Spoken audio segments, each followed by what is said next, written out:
Hello, my name's Michael Conneely, and this video is about the September new moon and the huge surrounding forces which you need to understand if you're to fully see how the September new moon could be used by you.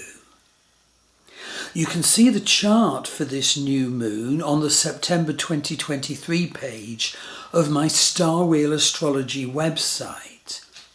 Okay, let's look at the 5 key surrounding areas.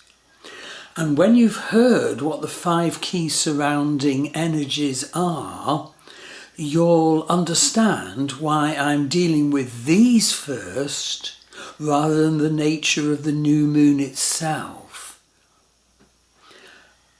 Okay, the first big surrounding energy is the nodes of the moon are changing sign. There's a blog accompanying this video so you can see a bit more detail. But basically, Ketu, the south node of the moon, is the carrier of our karma based on past life and ancestral forces. And it's the bringer of sharp enlightenment. And it's transiting from Libra to Virgo, the transition exact on the 30th of October. Whereas Rahu, the north node, always opposite, is our ambition direction, our life purpose, fate and destiny direction.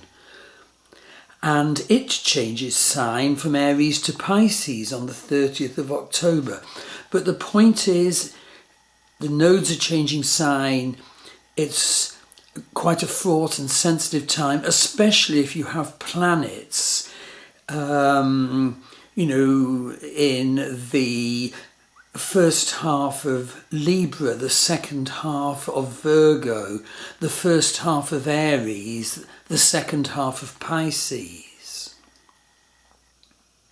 Huge stuff, particularly ancestral and past life stuff arising and needing to be dealt with and worked with.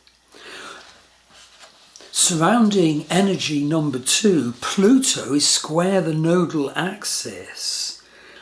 So if your planets are aspected by the nodes or Pluto, you're being called upon to identify your proper power and stand fully in it. So the nodes are 2 Libra to 2 Aries, and Pluto is at 3 degrees Capricorn. Point number 3, Saturn is retrograde. Saturn, Lord of Karma, is retrograde until November the 4th. We are required to tie up loose ends, to finish unfinished business, to complete key destiny lessons in our life now. And the force of this will be extra vast if you're in Sadisate, or if Saturn is transiting your 22nd Dracana, or is conjunct or opposition your natal Saturn. Just get a reading from me if you're in these situations. Okay, surrounding energy number 4, Lilith is the apex planet of a yard, a finger of God.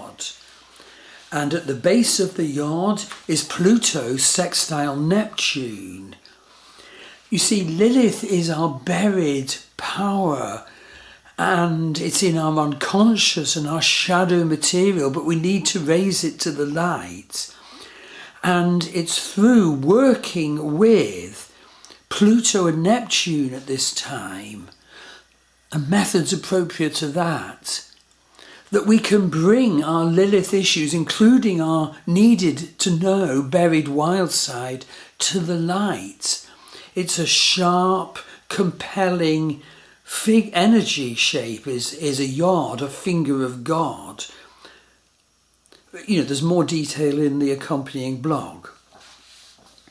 Okay, the 5th need to know surrounding energies, the Ketu-Mars conjunction. Ketu is transiting towards the beginning of Libra. Ketu always transits retrograde. Mars is transiting through the end of Virgo and about to enter Libra. the two meet at 1 Libra on October the 5th. Ketu Mars conjunction is a cutting, dangerous energy, especially if you have planets near there or planets opposite, say at the very beginning of Aries or the very end of Pisces. And it's a signifier for accidents. It's cutting and dangerous. And so see in my blog, which mentions how we can understand the higher meaning dimensions of the Ketu-Mars conjunction. Ketu-Mars cutting our anti-relationship scripts, for example. Remember, it's in Libra. And drawing on our well springs of wisdom, and that's what Ketu ideally is. And watch out for my upcoming video and blog dealing much more fully with this Ketu-Mars upcoming conjunction. So you've seen, or rather heard, that there is a huge web of surrounding energies. And now let's look at the new moon itself in the light of that awareness, because it gives much. The fact that I've listed the surrounding energies first gives much more impetus and imperative to understand the new moon. Well, basically it's in the sign of Leo. And so basically Leo is leadership, generosity, loyalty, sunny personality, dignified response, and more. And we can sort of keep monitoring how we're doing at the time of this new moon and try and change and stand in and alter our mind to suit Leo values and attitudes. But at least as key is the nakshatra UttaraPhalguni that the new moon falls in. You see, UttaraPhalguni is ruled by the sun.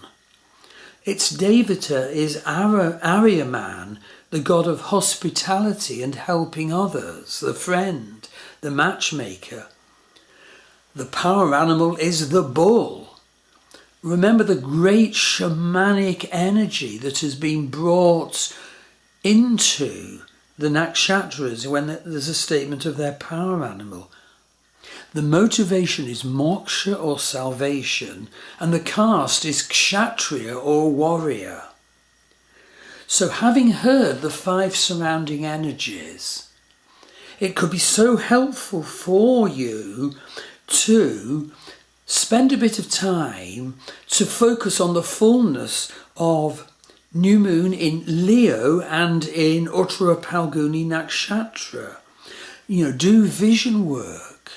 If that suits you. Neptune is opposite this new moon, avoiding illusions and so forth. Neptune is so good for vision work. But other ways of doing it are embodiment and just stopping for a moment, taking stock and changing your attitude if it's negative. There's dance, which can be very valuable embodiment of qualities you want to and need to embody. Drumming work, for example. So at the time of this new moon, with its huge surrounding energies and its lovely core energies of Leo and UttaraPhalguni Nakshatra, keep pausing to take stock of how you're doing and reconnecting to the core energies of this new moon. You can get a reading from me, one of my wonderful astrology readings, which always combine Vedic astrology with Western astrology. Go to my Star Wheel Astrology website. Have a look at my worldwide dating site for those on a spiritual pathway, Love Star Dating.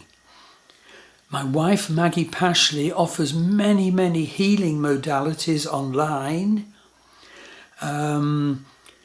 I also offer wonderful one-to-one astrology courses. See my courses pages on the Star Wheel Astrology website. So I hope this video has been helpful. Go for it. Thank you.